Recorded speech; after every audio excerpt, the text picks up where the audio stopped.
അജിത് പണിക്കർ, ഈ ബോധവൽക്കരണത്തെക്കുറിച്ച് സംസാരിക്കുക, കുട്ടികളെ നന്നാക്കാൻ ശ്രമിക്കുക, അല്ലെങ്കിൽ സമൂഹത്തെ നന്നാക്കാൻ ശ്രമിക്കുക, അതിന് വേണ്ടിയിട്ടുള്ള ക്യാമ്പയിനിങ്, അതിൻ്റെയൊക്കെ ഒരു സമയം കഴിഞ്ഞു പോയില്ല. അതൊക്കെ ഒരു എക്സ്പയറി ആയില്ലേ? ഇനിയിപ്പോൾ നമ്മളെ സംബന്ധിച്ച് ആക്ഷനാണല്ലോ. What is most needed here is action, അല്ലേ? അപ്പോൾ അതിലേക്ക് എത്തുന്നതിന് എവിടെയൊക്കെയാണ് തടസ്സങ്ങൾ? ഇപ്പോൾ താങ്കൾ പറഞ്ഞു, പാരൻറ്റിങ്ങിനെ കുറിച്ച് പറഞ്ഞു. ഇപ്പോൾ സ്വന്തം കുട്ടികളെ ലഹരി ഉപയോഗിക്കുന്നു എന്ന് മനസ്സിലാക്കാനോ അംഗീകരിക്കാനോ ഒരു രക്ഷിതാവും സാധാരണ നിലയിൽ തയ്യാറാകില്ല. അവിടെയാണ് നമ്മൾ ലോ എൻഫോഴ്സ്മെൻ്റ് ഒക്കെ വേണമെന്ന് പറഞ്ഞത്. എക്സൈസ് ഉദ്യോഗസ്ഥർ ഇടപെടണം, നടപടിയെടുക്കണം, കുറ്റവാളികളാണെങ്കിൽ എന്താണ് ശിക്ഷ എന്ന് വെച്ചാൽ ശിക്ഷിക്കണം. അങ്ങനെ ഇത് കുറച്ചു കൊണ്ടുവരാൻ കഴിയും. അതാണ് 2016 മുതൽ 2024 വരെയുള്ള കണക്ക് നോക്കുമ്പോൾ കേരളത്തിൽ ലഹരി ഉപയോഗം വളരെ കൂടി വരുന്നത്. എന്തുകൊണ്ടാണ് ഈ കാര്യങ്ങളിൽ ഇപ്പോൾ കൺവിക്ഷൻ റേറ്റ് കേരളത്തിൽ വളരെ കൂടുതലാണ് മറ്റ് സംസ്ഥാനങ്ങളെ അപേക്ഷിച്ചെന്ന് ഇന്ന് നമ്മുടെ എക്സൈസ് മന്ത്രി പറഞ്ഞു. പക്ഷേ നിർഭാഗ്യവശാൽ കേരളത്തിൽ ഇത് ഉപയോഗിക്കുന്ന ആളുകളുടെ, കുട്ടികളുടെ എണ്ണം കൂടുന്നു. ഇതിൽ അടിമകളായി മാറുന്ന കുട്ടികളുടെ എണ്ണം കൂടുന്നു. അപ്പോൾ കൃത്യമായ ഒരു ലോ എൻഫോഴ്സ്മെന്റ് കേരളത്തിൽ നടക്കുന്നുണ്ടോ, അതോ അതിന് പിന്നിൽ വേറൊരു നെക്സസ് പ്രവർത്തിക്കുന്നുണ്ട് എന്ന് സംശയിക്കുന്നതിൽ കാര്യമുണ്ടോ? അല്ല, മറ്റൊരു നെക്സസ് പ്രവർത്തിക്കുന്നുണ്ട് എന്ന സംശയം അസ്ഥാനത്തല്ല എന്നാണ് ഞാൻ കരുതുന്നത്. കാരണം ഞാനിവിടെ പറയുന്നത്, നമ്മൾ പലപ്പോഴും ഒരു നിഴൽ യുദ്ധമാണ് ഈ വിഷയത്തിലൊക്കെ തന്നെ നടത്തുന്നത് എന്ന് എനിക്ക് തോന്നിയിട്ടുണ്ട്. അതിന്റെ ഭാഗമായിട്ടാണ് ഒരു പക്ഷേ നമ്മൾ സമൂഹത്തിലുണ്ടാകുന്ന മറ്റു കാര്യങ്ങളെ, ഉദാഹരണത്തിന് നമ്മുടെ പോപ്പുലർ കൾച്ചറിനെ, സിനിമയൊക്കെ തന്നെ നമ്മൾ ഇതിലേക്ക് കൊണ്ടുവന്ന് പ്രതിസ്ഥാനത്ത് നിർത്താനായിട്ട് ശ്രമിക്കുന്നത് എന്നാണ് ഞാൻ കരുതുന്നത്. സിനിമ ഒരുപക്ഷെ സമൂഹത്തിനെ സ്വാധീനിക്കുന്നുണ്ടാകും. പക്ഷേ സമൂഹത്തിൽ നിന്നുള്ള കാര്യങ്ങളാണ് സിനിമയിൽ പ്രതിഫലിക്കുന്നത് എന്നുള്ള ഒരു റിവേഴ്സ് ചിന്ത കൂടി അവിടെ വളരെ പ്രസക്തമാണ്. ഇപ്പോൾ ഉദാഹരണത്തിന് നമ്മുടെ നാട്ടിലെ വളരെ വ്യാപകമായിട്ടുള്ള ഡ്രഗ് അബ്യൂസ്, അതേപോലെ 51 വെട്ടിന്റെ രാഷ്ട്രീയ കൊലപാതകം, റിപ്പർ മോഡൽ ആക്രമണം, വിഷക്കഷായം, നരബലി, ഈ കാര്യങ്ങളൊക്കെ തന്നെ ആദ്യം ഉണ്ടായത് സമൂഹത്തിലാണ്. അതിനുശേഷമാണ് ഇത് സിനിമയിൽ പ്രതിഫലിക്കുന്നത്. അല്ലാതെ സിനിമയിൽ ഈ മാതൃക കാണിച്ചു കൊടുത്തതിന് ശേഷം പിന്നീട് ഇത് സമൂഹത്തിലേക്ക് വരികയല്ല. അപ്പൊ ഈ സിനിമ ഒരു സന്ദേശം നൽകിയിരിക്കണം എന്ന രീതിയിലത്തേക്കൊക്കെ ഉള്ള ഒരു അഭിപ്രായ പ്രകടനത്തിലും ഞാൻ വിശ്വസിക്കുന്നില്ല. അങ്ങനെ എപ്പോഴും ഒരു പോസിറ്റീവായിട്ടുള്ള സന്ദേശം മാത്രം നൽകേണ്ടുന്ന ഒരു കലാരൂപമാണ് സിനിമ എന്നൊന്നും ഞാൻ കരുതുന്നില്ല. അപ്പോൾ ഏതെങ്കിലും ഒരു സിനിമയിൽ ഒരു ഡ്രഗ് അബ്യൂസ് ഉണ്ടെങ്കിൽ, അല്ലെങ്കിൽ ഒരു വയലന്റ് ആയിട്ടുള്ള ഒരു ആക്ടിവിറ്റി ഉണ്ടെങ്കിൽ, അത് കണ്ട ശേഷം ആൾക്കാർ അതിൽ നിന്ന് സൂപ്പർ ഇൻഫ്ലുവൻസ്ഡ് ആയതിനു ശേഷം ഇതൊക്കെ അങ്ങ് ചെയ്തു കളയാം എന്ന് ആരെങ്കിലും ചിന്തിക്കുന്നുണ്ടെങ്കിൽ അവർക്ക് വേണ്ടത് സഹായമാണ്, ചികിത്സയാണ്.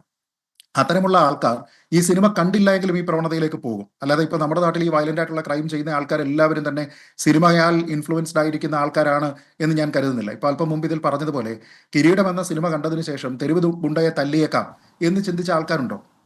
സദയം എന്ന സിനിമ കണ്ടതിന് ശേഷം കൊച്ചുകുട്ടികളെ കൊന്നേക്കാം എന്ന് തീരുമാനിച്ചിരിക്കുന്ന ആരെങ്കിലും ഉണ്ടോ? ഉണ്ടെന്ന് ഞാൻ കരുതുന്നില്ല. അപ്പോൾ നമുക്ക് ചെയ്യാൻ കഴിയുന്നത് പബ്ലിക് ഓർഡർ, മൊറാലിറ്റി, ഡീസൻസി തുടങ്ങിയ കാര്യങ്ങളുടെ അടിസ്ഥാനത്തിൽ സെൻസറിങ് മാനദണ്ഡങ്ങൾ വേണമെങ്കിൽ ശക്തമാക്കാം. പക്ഷേ ഇനിമേൽ നന്മ കാണിക്കുന്ന സിനിമകൾ മാത്രമേ ഉണ്ടാകാവൂ എന്നോ നെഗറ്റിവിറ്റി ഗ്ലോറിഫൈ ചെയ്യാൻ പാടില്ല എന്നോ പറയാൻ കഴിയില്ല. കാരണം പലപ്പോഴും ഒരു വില്ലന് കൂടുതൽ ആംപ്ലിഫൈഡ് ആയി വരുന്നത് വളരെ ശക്തമായിട്ടുള്ള നെഗറ്റീവ് കഥാപാത്രങ്ങളും നെഗറ്റീവ് ഇമേജറിയും ഒരു സിനിമയിൽ ഉണ്ടാകുമ്പോഴാണ്. ഞാൻ പറയുന്നത് ഈ ഗോപിയുടെ ചോദ്യത്തിലേക്ക് വന്നാൽ, ഈ തരത്തിലുള്ള കമ്പാരിസൺസ് ഒക്കെ സമൂഹത്തിൽ നടക്കുന്ന സമയത്ത് മണിച്ചിത്രത്താഴ് സിനിമയിൽ ഒരു ഡയലോഗാണ് എനിക്ക് ഓർമ്മ വരുന്നത്. ശ്രീദേവിയിൽ കുറ്റം ആരോപിക്കപ്പെടുമ്പോൾ ഗംഗ സന്തോഷിക്കുകയാണ് എന്ന്. അതായത് ഇതിൽ ശരിയായിട്ടുള്ള പ്രതി എന്ന് പറയുന്നത് ഗംഗയാണ്, ശ്രീദേവി അല്ല. ഇവിടെ നമ്മൾ ഈ സിനിമകളെ പറ്റി പറയുമ്പോൾ അത് ശ്രീദേവിയാണ്. ആ സമയത്ത് ശരിയായ ഗംഗ ഇവിടെ ആഘോഷിക്കുക. ശരിയായ ഗംഗ ആരാണ്? ശരിയായ ഗംഗ സർക്കാരാണ്. ഈ വിഷയത്തിലെ സർക്കാരിന്റെ റോൾ എത്രയാണ്? ഇപ്പൊ ഞാൻ ഒരു ചെറിയ ഉദാഹരണം പറയാം. നമ്മളിപ്പോൾ ഈ വിദ്യാഭ്യാസ മേഖലയെ വിട്ടേക്കൂ, സിനിമാ മേഖലയെ നോക്കൂ. സിനിമാ മേഖലയിലെ ലഹരി ഉപയോഗത്തിനെ കുറിച്ച് നിർമ്മാതാക്കൾ ഇവിടെ പരസ്യമായി പത്രസമ്മേളനം നടത്തി പറഞ്ഞതിന് ശേഷം സർക്കാർ എന്തൊക്കെ നടപടി സ്വീകരിച്ചു? സിനിമാ സെറ്റുകളുമായി ബന്ധപ്പെട്ട് നമുക്ക് ഈ ലഹരി ഉപയോഗം നോക്കാമെന്ന രീതിയിലത്തേക്കോ, സിനിമയുടെ ഷൂട്ടിംഗ് തടസ്സപ്പെടുത്താത്ത രീതിയിലത്തേക്ക് ഇത് നിർമ്മാതാക്കളുമായി സഹകരിക്കാമെന്നോ സർക്കാർ പറഞ്ഞു? അതുമായി ബന്ധപ്പെട്ട എന്തെങ്കിലും കാര്യം സർക്കാർ ചെയ്തോ? എന്ന് വെച്ച് കഴിഞ്ഞാൽ താങ്കൾ ഈ പറഞ്ഞതുപോലെ ഒരു നെക്സസ് അവിടെ ഉണ്ട് എന്ന് പൊതുജനം സംശയിച്ചാൽ അവരെ കുറ്റപ്പെടുത്താൻ കഴിയില്ല.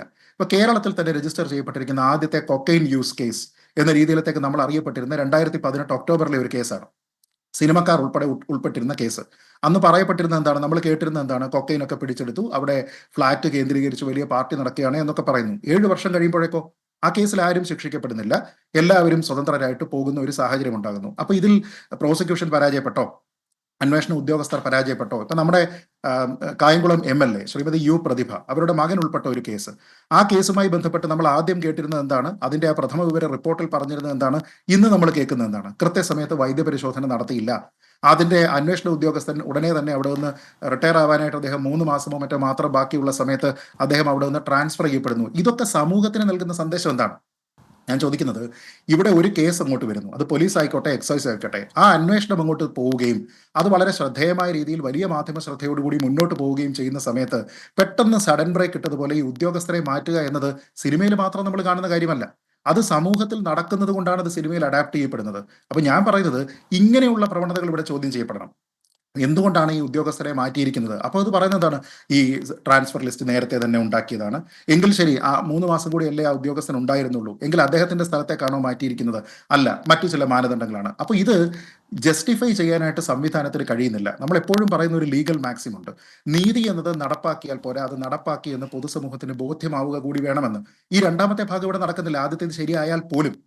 അപ്പൊ എന്ന് വെച്ചാൽ ഇതിൽ എൻഫോഴ്സ്മെന്റ് കൃത്യമായി പ്രവർത്തിക്കുന്നുണ്ട് എന്ന് ഉറപ്പുവരുത്തേണ്ടത് ഇവിടുത്തെ സംവിധാനമാണ്. അത് എക്സൈസ് എങ്കിൽ എക്സൈസ്, പോലീസ് എങ്കിൽ പോലീസ്, മറ്റെന്തെങ്കിലുമെങ്കിൽ അങ്ങനെ. അങ്ങനെ ഒരു സംവിധാനം ഇവിടെ നടക്കുന്നില്ല എന്നതുകൊണ്ടാണ് പല ആൾക്കാരും ഈ രീതിയിലത്തേക്കുള്ള ഒരു നെക്സസ് ഇവിടെ പ്രവർത്തിക്കുന്നുണ്ടോ എന്ന് പറയുന്നത്. ഇപ്പൊ നമുക്ക് പല കണക്കുകളുണ്ട്. ഓരോ വർഷവും കേരളത്തിൽ പിടികൂടുന്ന ലഹരി പദാർത്ഥങ്ങൾ ഐറ്റം തിരിച്ചതിന് ശേഷം എത്ര കിലോ, എത്ര അളവ് പിടിച്ചിട്ടുണ്ട് തുടങ്ങിയ കാര്യങ്ങളെല്ലാം തന്നെ നമ്മൾ കാണാറുണ്ട്. അതുമായി ബന്ധപ്പെട്ട കുറേയധികം കേസുകൾ നമ്മൾ കണ്ടിട്ടുണ്ട്. ഏതാണ്ട് 2021 മറ്റോ രജിസ്റ്റർ ചെയ്തിരിക്കുന്ന ഒരു കേസിൽ ഇപ്പോൾ വിധി വന്നിരിക്കുന്നതായിട്ട് നമ്മൾ കാണുന്നുണ്ട്. പക്ഷെ ഞാൻ ചോദിക്കുന്നത്, നമ്മൾ ഇതിൽ ആരെ വരെ വരെ അറസ്റ്റ് അറസ്റ്റ് ചെയ്യുന്നുണ്ട്? ചെയ്യുന്നുണ്ട്. ഇതൊരു ഇതൊരു വലിയ ബിസിനസ്സാണ്. സിനിമയിൽ പറഞ്ഞ പോലെ narcotics is A dirty business. അപ്പൊ ഇതിൽ പ്രോഫിറ്റ് ഉണ്ടാക്കുന്ന വലിയ ആൾക്കാർ ആരൊക്കെയാണ്? ബിഗ് ഷോട്ട്സ് ഒരിക്കലും ചിത്രത്തിൽ വരുന്നില്ല. നമ്മൾ ഈ പാൻ ഷോപ്പിലുള്ളവനെ അറസ്റ്റ് ചെയ്തുകൊണ്ട് പോകും. പക്ഷേ ഈ പാൻ ഷോപ്പിലുള്ളവനല്ല ഇത് ഉണ്ടാക്കുന്നത്, അവനല്ല ഇത് ട്രേഡ് ചെയ്യുന്നത്, അവൻ അതിന്റെ ഏറ്റവും താഴത്തെ കണ്ണിയാണ്, അവനല്ല അതിന്റെ മുതലാളി. ഞാൻ പറഞ്ഞത് ഈ മുകളിലേക്ക് പോകുന്നതിന്, ഈ ചങ്ങല പൂർത്തീകരിക്കുന്നതിന് അതിനുള്ള സംവിധാനം എവിടെയാണ്? ഇപ്പൊ എക്സൈസ് മാത്രമായിട്ട് നോക്കിയാൽ എക്വിപ്ഡ് അല്ല. ശരി, മറ്റ് ലോ എൻഫോഴ്സ്മെന്റ് ചേരുന്നു, എക്വിപ്ഡ് അല്ല. എങ്കിൽ ഞാൻ പറഞ്ഞിരുന്ന നേരത്തെയുള്ള മാർഗങ്ങളിലേക്ക് നമ്മൾ പോകണം. അതായത് കമ്മ്യൂണിറ്റി പോലീസിംഗ് പോലെയുള്ള കാര്യങ്ങൾ, ആൾക്കാർക്ക് റിവാർഡ് കൊടുക്കുക, പബ്ലിക് ആയിട്ടുള്ള വോളണ്ടിയേഴ്സിനെ കണ്ടെത്തുക, ഇൻഫോർമന്റ് ആയിട്ടുള്ള ആൾക്കാർക്ക് റിവാർഡുകൾ കൊടുക്കുക തുടങ്ങിയ കാര്യങ്ങളുമായി ബന്ധപ്പെട്ട് മുന്നോട്ട് പോകണം. ഈ എൻഡ് ടു എൻഡ് ചെയിൻ പൊളിക്കുന്നതിന് വേണ്ടിയിട്ട് സാധിക്കുന്നില്ല എന്ന് വെച്ചാൽ ഇതിന്റെ മുകളിലുള്ള ആൾക്കാരെ പിടിക്കപ്പെടുന്നില്ല. അതായത് പെറ്റി കേസ് നടത്തുന്ന ആൾക്കാർ പിടിക്കപ്പെടുന്നുണ്ട്, ദാവൂദ് ഇബ്രാഹിമോ ഛോട്ടാ ഷക്കീറോ പിടിക്കപ്പെടുന്നില്ല എന്നതുപോലെ തന്നെയാണ്. അപ്പൊ ഈ ഗ്യാങ് വാറുകളാണ് പലപ്പോഴും ഈ പിന്നെ ഡ്രഗ്സിലും ഒക്കെ നടക്കുന്നത്. നമുക്കറിയാമല്ലോ, കാർട്ടൽസ് ആണ്. അപ്പൊ ഇത് ഒരാൾ മാത്രമൊന്നുമല്ല, നിരവധി ആൾക്കാരുണ്ടാകും. അവർക്ക് ഇത് ഇവിടേക്ക് കൊണ്ടുവരുന്നതിന്, ഇതിന്റെ വ്യാപനത്തിന് ഒക്കെ നിരവധി മാർഗങ്ങളുണ്ട്. ഒരൊറ്റ കാര്യം ആലോചിച്ചാൽ മതി, ഇരുട്ടിൽ തപ്പുകയാണ് സംവിധാനം.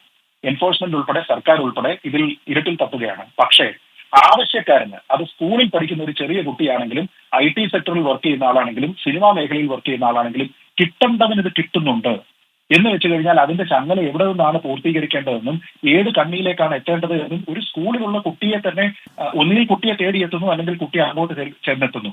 ഇത് നടക്കുന്നുണ്ട്. എന്നിട്ടും നമുക്ക് ഇതിനെ കംപ്ലീറ്റ് ചെയ്യാനായിട്ട് കഴിയുന്നില്ല എന്ന് വെച്ചാൽ അത് കാണിക്കുന്ന ഇനഫിഷ്യൻസിയാണ്, നമ്മുടെ സംവിധാനത്തിന്റെ ഇനഫിഷ്യൻസിയാണ്. അതുകൊണ്ടാണ് ഞാൻ പറഞ്ഞത്, നമ്മൾ പലപ്പോഴും മിസ്ഡയറക്റ്റ് ആയിട്ടുള്ള ടാർഗറ്റുകളാണ് നമ്മൾ സ്വീകരിക്കുന്നത്.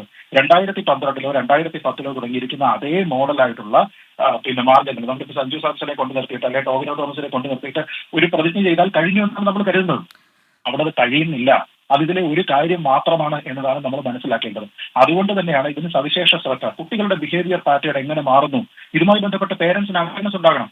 സാധാരണഗതിയിൽ പേരൻസ് എന്താ കരുതുന്നത്? കുട്ടി മുതിർന്നു വരുന്നു, അപ്പൊ അവന് കുറച്ച് പ്രൈവസി വേണം. അപ്പൊ അവൻ കുറെ സമയം മുറിയിലായിരിക്കും, മുറിയിൽ അടച്ചിരിക്കുന്നുണ്ടാകും, അവൻ സുഹൃത്തുക്കളോട് കമ്മ്യൂണിക്കേറ്റ് ചെയ്യുന്നുണ്ടാകും, അവൻ പലപ്പോഴും പോകുന്നുണ്ടാകും, ഏതെങ്കിലും സമയത്ത് വരുന്നുണ്ടാകും, എവിടെ പോയി ക്ലാസ് ഉണ്ടായിരുന്നു, അല്ലെങ്കിൽ അസൈൻമെന്റ് ജോയിന്റ് ആയിട്ട് ചെയ്യാൻ പോയതാണ്. ഇങ്ങനെ പറയുന്ന ന്യായം വിശ്വസിച്ചിരിക്കുന്ന നിരവധി പേരൻസ് ഉണ്ട്. പക്ഷേ നിങ്ങളുടെ കുട്ടികൾ അന്തർമുഖനായി മാറുന്നുണ്ടോ? നിങ്ങളുടെ കുട്ടികൾക്ക് പുതു സൗഹൃദങ്ങൾ ഉണ്ടാകുന്നുണ്ടോ? നിങ്ങളുടെ കുട്ടികളുടെ മാനസിക നിലയിൽ എന്തെങ്കിലും പ്രശ്നമുണ്ടോ? നന്നായി സംസാരിച്ചുകൊണ്ടിരുന്ന കുട്ടി പെട്ടെന്ന് സംസാരമൊക്കെ കുറയ്ക്കുന്നുണ്ടോ? ഇങ്ങനെയുള്ള നിരവധിയായിട്ടുള്ള കാര്യങ്ങളുണ്ട്. ഈ കാര്യങ്ങൾ, ആ ഒരു ബിഹേവിയർ പാറ്റേൺ അനലൈസ് ചെയ്യുന്നതിന് വേണ്ടിയിട്ട് പേരൻസിനെ കൂടി എക്വിപ്പ് ചെയ്യാതെ ഇത് പൂർണ്ണമായിട്ടും ഏതെങ്കിലും ഒരു കൗൺസിലിംഗ് ആള് മാത്രം കണ്ടു കഴിഞ്ഞാൽ മാത്രം. ശരി ശ്രീജിത്ത്, അത് വളരെ പ്രധാനപ്പെട്ട 2 പോയിന്റുകൾ ശ്രീജിത്ത് ഈ ചർച്ചയിൽ ഉന്നയിച്ചത്. ഒന്ന്, ഈ കുട്ടികളിൽ വരുന്ന മാറ്റങ്ങൾ, ആ മാറ്റങ്ങളെ എത്രത്തോളം മനസ്സിലാക്കിയെടുക്കാൻ ഇപ്പോൾ രക്ഷിതാക്കൾക്ക് കഴിയുന്നുണ്ട് എന്നത്. രണ്ടാമത്തെ കാര്യം, ഇതിന് പിന്നിൽ ഒരു നെക്സസ് പ്രവർത്തിക്കുന്നുണ്ടോ എന്നതാണ്. അങ്ങനെയാണെങ്കിൽ അവിടെ ഫലപ്രദമായി ഇടപെടാൻ കഴിയുക ലഹരി വിരുദ്ധ ജനകീയ കൂട്ടായ്മകൾക്കായിരിക്കും. നാട്ടുകാർ തന്നെ ഈ കാര്യങ്ങളിൽ ഇടപെട്ട് കാര്യങ്ങൾ ഏറ്റെടുക്കേണ്ട സാഹചര്യം ഉണ്ടാകും. അത്തരത്തിലൊരു സാഹചര്യം വടകര താഴെയങ്ങാടിയിൽ ഉണ്ടായിരുന്നു. അവിടെ നാട്ടുകാർ ഒരു ബോർഡ് വെച്ചു, കഞ്ചാവ്, MDMA പോലുള്ള ലഹരി വസ്തുക്കൾ വിൽക്കുന്നതോ ഉപയോഗിക്കുന്നതോ കണ്ടാൽ കൈകാര്യം ചെയ്യും എന്ന മുന്നറിയിപ്പുമായിട്ടാണ് അവർ രംഗത്തിറങ്ങിയത്. അവിടെ 5 ഇടങ്ങളിൽ ഈ ഒരു ജനകീയ കൂട്ടായ്മ പ്രവർത്തിച്ചിട്ടുണ്ട്. ഇത് കേരളത്തിലെ എല്ലാ ഇടത്തേക്കും ഒരുപക്ഷെ വ്യാപിപ്പിക്കേണ്ടി വരും നമ്മുടെ കുട്ടികളെ രക്ഷപ്പെടുത്താൻ. പിന്നെ ലോ എൻഫോഴ്സ്മെന്റ് ഏജൻസി, ഡോക്ടർ ദിവ്യ, അതായിരുന്നു എൻ്റെ പോയിന്റ് തുടക്കത്തിൽ തന്നെ. കാരണം ഇനി നമ്മൾ ഇതിനെക്കുറിച്ച്, ബോധവൽക്കരണത്തെക്കുറിച്ചൊക്കെ പറയേണ്ട സമയം കഴിഞ്ഞു. ഇനി എന്ത് നടപടി എടുക്കുന്നു, ഈ കുട്ടികളിലേക്ക് എത്തുന്നത് തടയാൻ നമുക്ക് കഴിയുമോ, കഴിയില്ലെങ്കിൽ എന്തുകൊണ്ട് കഴിയുന്നില്ല, ആരാണ് ഇതിനിൽ പ്രവർത്തിക്കുന്നത്, ഈ കാര്യങ്ങൾ കണ്ടെത്താൻ സർക്കാരിന് കഴിയണം. അതല്ലെങ്കിൽ സംവിധാനങ്ങളുടെ പരാജയമായി പൊതുസമൂഹം അത് മനസ്സിലാക്കേണ്ടി വരും.